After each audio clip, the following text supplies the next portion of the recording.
से लेकर के तुलसी विवाह तक दिवाली का त्यौहार पूरे देश में मनाया जाता है। जहां व्यापारियों के लिए ये त्यौहार बहुत महत्वपूर्ण है, वहीं आम जनता के लिए भी ये त्यौहार अपने आप में एक महत्वता रखता है। और इस कारण से इस त्यौहार को हम व्यापारियों की दृष्टि से यदि देखें तो इसको हम बड़ी सेल का त्यौहार मानते हैं। प्रधानमंत्री श्री नरेंद्र मोदी जी ने जिस प्रकार से जीएसटी में बड़ी सौगात दी और 18 और 12 से निकाल करके 5% में 400 से अधिक आइटम लेकर के आए, उससे हमारे व्यापारी को यह फ़ायदा हुआ कि उसकी लागत कम लगी और कंज्यूमर को यह फ़ायदा हुआ कि उसकी परचेजिंग पावर बढ़ गई।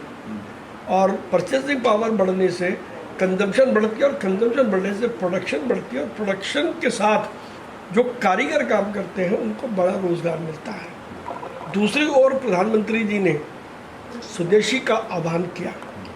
तो स्वदेशी का आह्वान का जो सीधा अर्थ है कि भारत में बनी वस्तुओं को ही बेचो और भारत में बनी वस्तुओं को ही खरीदो।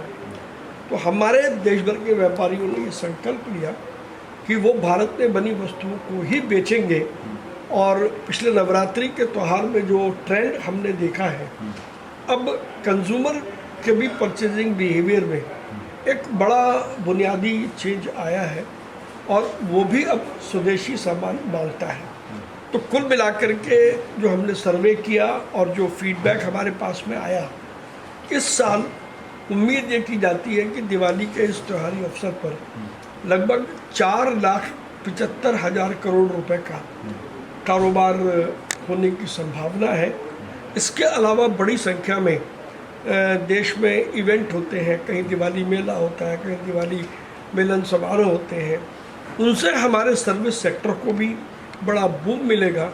तो कुल मिलाकर के जीएसटी बचत उत्सव इस बार एक नई चेतना लेकर के आ रहा है और ये रास्ता प्रधानमंत्री नरेंद्र मोदी के आत्मनिर्भर भारत और स्वावलंबी भारत की ओर जाता है।